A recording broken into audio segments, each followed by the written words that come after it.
referring to India as cow dung mixed with laddus and God knows what not. Very uncivilized language for a deputy minister to be using. It's absolutely deplorable, the comments which are coming out from sections of Maldives. It is better for us to engage with Maldives. India not only helps the economy of Maldives through our tourism, right? We also provide them security. How can somebody in the Maldives not know the difference between scuba diving and snorkeling? For leadership people in Maldives to pass such comments on India is, I think, absolutely uncalled for. First, let's look at the genesis of this. This all started off because the Indian Twitter commentariat decided to start comparing, the Prime Minister's visit to the Lakshadweep as some kind of a counter to Maldives, which it absolutely was not. The development of tourism in India is completely sui generis. It has nothing to do with the Maldives or in response to the Maldives, because that implies that we've kept the Lakshadweep war as a sort of response to the Maldives. Now, when Twitterati are fighting, Maldivian Twitterati versus Indian Twitterati, the real question is, why did members of the Maldivian government decide to get involved in all of this? Because Indian Twitterati are not the Indian government. Government involvement is a completely different ballgame, and this is the first big question: why did they get involved? The second question is, once they did get involved, what is the kind of language that government officials are using? Referring to India as cow dung mixed with laddus and God knows what not. Very uncivilized language for a deputy minister to be using. The issue is, the appalling lack of knowledge that seems to be displayed by the Maldivian tourism industry. Because you see, what's been happening is that they've been tweeting that the average Western traveler spends $2,500, whereas the average Indian traveler only spends $750. That is true, but that entire $750 goes into the Maldivian economy because the price bracket at which Indian travelers go to the Maldives is entirely localized. Whereas all those Western companies, they make all their profits skimming off, and these are huge profit margins. There is no way a suite in the Maldives costs $15,000 a night. Out of that, maximum, say, $200-300 are going into the Maldivian economy, and the remaining $14,500 would be going into the pockets of these Western multinational corporations that run hotels out there. Second, the minister and both the ministers in question, despite being Maldivians, didn't even seem to know the difference between scuba diving and snorkeling and the gear required. So there's really appalling lack of knowledge of the tourism industry and of tourism itself and of diving itself. Now, it's like saying, how can somebody in the Maldives not know the difference between scuba diving and snorkeling? In India, it's still fine, but in the Maldives, really? And how are these people even ministers? Fourth, the question is, why has the Indian High Commission even taken this up? This should have been dealt with proactively. It's absolutely deplorable, the comments which are coming out from sections of Maldives. Also, let's remember, it's not everyone in Maldives is criticizing India. There is one section which is anti-India, which seems to be, and which is passing such remarks. It's absolutely deplorable and absolutely, of course. See, India not only helps the economy of Maldives through our tourism, right? We also provide them security. If you remember, way back in 1988, there was a coup in Maldives where India sent its forces, and within hours the coup was stopped.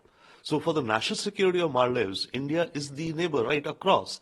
As well as there have been times when there was an acute water shortage in Maldives. Even being an island, drinking water is a problem. So there was an acute shortage, and India sent, our aircrafts and our navy with bottled water. So for leadership people in Maldives to pass such comments on India is, I think, absolutely uncalled for. Dignity and national dignity first. And towards that, what Akshay Kumar is saying, I think the next holiday Akshay Kumar should take should be in Lakshadweep. Right? See, the destinations get prominence, come to be known, and more tourists follow if the destination is branded and marketed well and there's a good infrastructure. So as more and more influencers from India, leading names, start visiting Lakshadweep, the tourism sector and tourism economy of Lakshadweep, and this has nothing to do with Maldives. We should be promoting our own destination and our own tourism economy. India has so much of a diversity all across the nation, right? From mountains and rivers to snows and deserts and beaches. So if more of our celebrities, influencers like Akshay Kumar start visiting such locations, that will definitely boost our own economy. And I would say that let us not even think about Maldives, that you're promoting Lakshadweep for Lakshadweep. In diplomacy, it's important to not to aggravate anything with tit for tat. You know what I mean? We can comfortably ignore these statements. You know what I mean? That's one thing. Second thing is we have to understand why he said it. And that is in the larger context.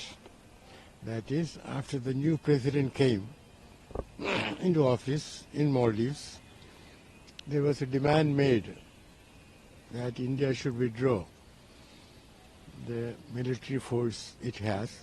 It's a tiny military force. When you say military force, no. It's about, I don't know, 70 or 70 plus. You know what I mean? And that too, mainly helicopters. For what? Medical emergencies.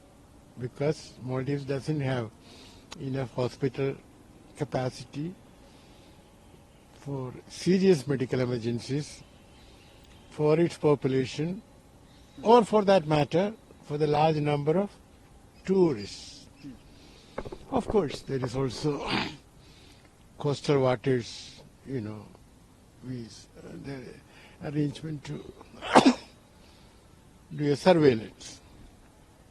So all this was agreed into when there was another government in Maldives. Now, so my view is that I'm not privy to all the facts because I'm not in the government.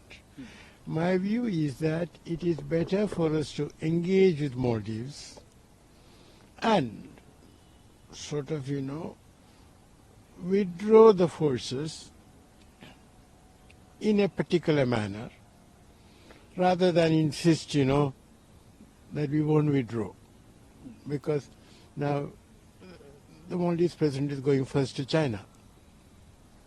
We have to think of the consequences of our action or inaction. Another thing is that if we withdraw the helicopters primarily doing emergency medical operations, well, what about if you are a foreign tourist? Will you go to Maldives if you are not sure that you can get emergency medical aid? You know what I mean? So there again, I would say that Maldives, India should propose to Maldives, well, we will arrange for a private Indian company to do it for you. So that, there is no impact on your tourism.